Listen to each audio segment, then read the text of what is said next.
Welcome to MOSAIC Workbench. In this video, I'm going to take us behind the scenes to have a look at MOSAIC's Workbench and how we can begin to create our own mosaic. Once you have signed up to MOSAIC Pro, you can access Workbench by clicking on the toolkit icon.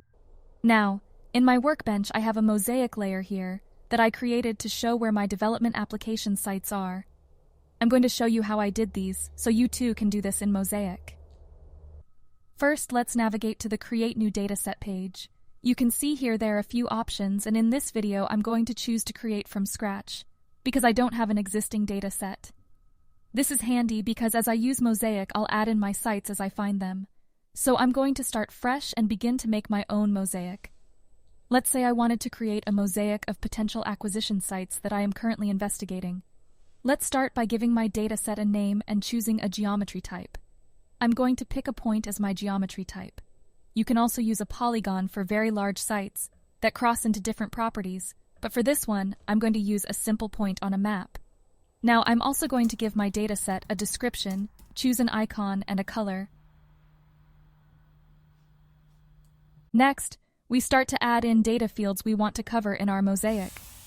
This enables you to customize what information is important to you that you want to see in MOSAIC. I'm going to list out some data fields that I want to see on my property acquisitions and capture as I come across potential acquisition sites.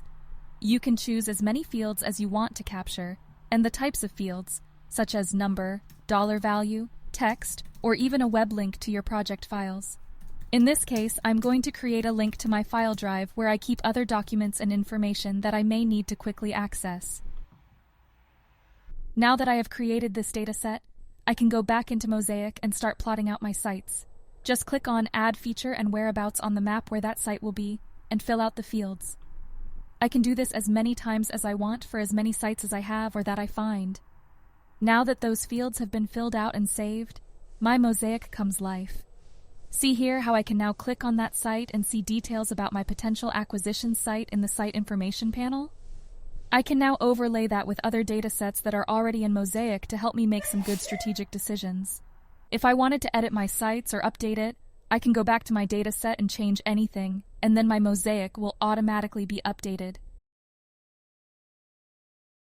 Now, I also want to split my sites in different categories. I can do that by creating a category in Workbench. Using this function enables MOSAIC to split my sites into different categories and show them on the map for me. I'm going to make a category for acquisition status and include whether or not the site is acquired, under investigation, or not suitable.